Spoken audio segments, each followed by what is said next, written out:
Hi Kelly, my name's TJ. Hi. Thank you for coming to see me today. Now, I am feeling very giggly. I am feeling like I want to laugh with you, like I want to have fun, like I don't want this to be all serious, okay? Because your dad is standing right beside you now, and your dad is your hero. That is like your Superman, you know? And I know that losing your dad has been almost like, and this might sound weird the way I'm going to say it, but almost like losing your own partner, you know? So Yes, because exactly. and it's very hard for you to explain that to people, isn't it? Because they're like, well, it was your dad, but he's not just your dad, okay? But your dad is kind of showing me that when your dad passed, you would have liked to have joined him, okay? There's a real feeling like, I don't want to be here, and that's the way he's showing me, almost like partners in life, you know? Without him, yeah. Absolutely, you didn't want to be here without your dad. Okay, and there's a feeling of him being very proud of you, that the fact that you did get off your knees and you have started to move forward. Yeah. But there's also a sense of Dad showing me that some days you still cannot deal with the fact that he's not here. Okay, and I can feel it. I might not be physically here, but do you think I'm going to leave you? Yeah. Okay. He's taking me into a garden, so I know that there's a memorial in the garden for him, okay? Because you go into the garden and you're talking to him Yes, then, okay? yeah. And he's with you when you're in the garden, all right? But somebody wrote your dad a note in his coffin. There's a note from somebody, and I can see love, lots of love, in the coffin. TJ made a reference to the garden and the memorial and the roses. When he passed and we got his ashes, we buried them in my mum's garden where he lived, and we had an immediate ceremony. And now quite often, if I'm feeling down or any of us are feeling down, we'll go to the bottom of the garden and just have a little chat with him, as silly as it sounds. Somebody wrote your dad a note in his coffin. And I know that two very, very close friends of my dad's put a note in with him when he was cremated. So that was there, and it was a very sort of, obviously a very sentimental and sort of personal letter, but that was with him in his coffin.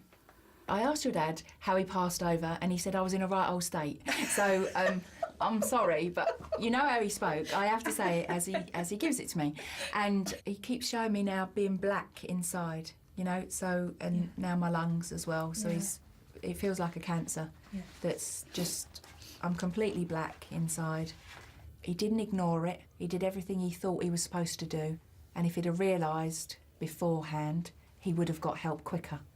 But Makes sense. this cancer is already in two parts of his body before we even realise he's got it. And do you know when you used to go and visit him, not just you, but the family visit, I can feel hands all round me, and his girl, your mum, is there as well, and she's stroking his face. Your mum stroked his face when he took the second to last breath because she thought he'd gone, and then he took the final one with her holding him.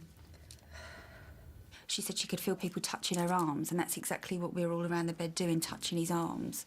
And it was really reassuring for me that when she said that when he took his last breath, that Mum was there and she was holding him. That made me feel so much better, because then I know he would have been calm, and it was a really nice thing to hear. You've rearranged photos in your lounge? Mum might have to. Oh, okay. The photos have moved. The photos have changed.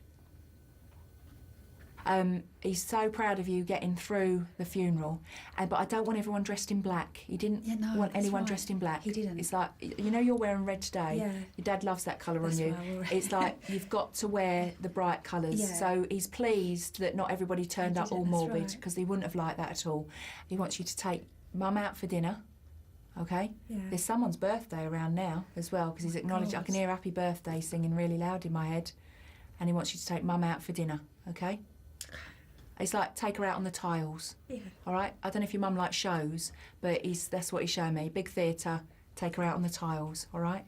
When Tracy said about take your mum out on the tiles and get her out and take her to watch a show, Mum and I often, sort of every 3 or 4 months, I take her up to town and we go for dinner and we go for a show. And our next one is due sort of soon. We were saying the other day, we must remember to book a show up. And also Tracy made a reference to a birthday, and it's my boyfriend's birthday tomorrow, and we're all going out for dinner. And so the reference my dad made was, make sure you take her out and show her a good time, and Mum's coming with us. We're all going out for a family dinner. So that was very significant as well. You've rearranged photos in your lounge?